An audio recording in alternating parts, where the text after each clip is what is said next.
মানে একটা ভোটের মানে কি শুধু করলাম আমরা, তাই না?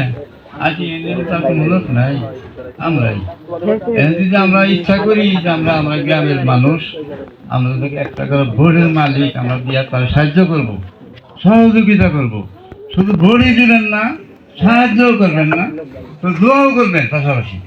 তার মানে আমরা তার চেয়ারম্যান করে ফিরতে পারি। আপনার কাছে বিশেষ ধন্যবাদ। আরেকটা কথা বলবো, এই যে তাকে কথা বললেন, আমার মনে একটু দুঃখ আছে।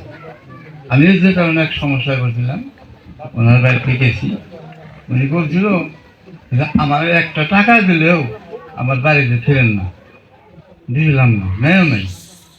এই নিজে সহযোগিতা করছাল, আমার তো মনে হয় যে আমি যদি না মরলেও আমার মনে হয় সে কথা আমি কোনোদিন ভুলব না।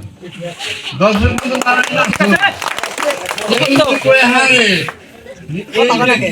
টাকা কারোর কাছে নিয়ে কারোর মনটা খারাপ হয়, কারোর 10টা টাকা নিয়ে কেউ বিপদে ফেলাইছে, তাহলে হাত ফেলে বলতে পারে দেখুন তো দোকান হাত দেখুন আমার তো মনে হয়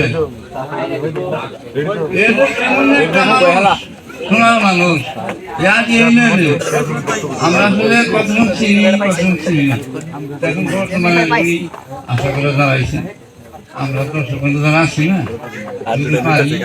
সহযোগিতা করি। আমার ভোটটাও দেয় আর গ্রামবাসী পাড়া করতে বেশি দেয়, ঘরে ঘরে দেয় 1 টাকার ভোট যদি আমরা সহযোগিতা করতে পারি, আশা করি আল্লাহ আপনাকে এক কারে ফেলে দেবো এতটুকু সহযোগিতা করলেন। তাই আমার অনুরোধ, একটা ভোটটাও দিবেন, সহযোগিতা করবেন, দোয়াও করবেন, যেখানে চেয়ারম্যান হয়ে আমরা দেখতে পারি। এই নিয়ে আমার অনুরোধ। আসসালামু আলাইকুম।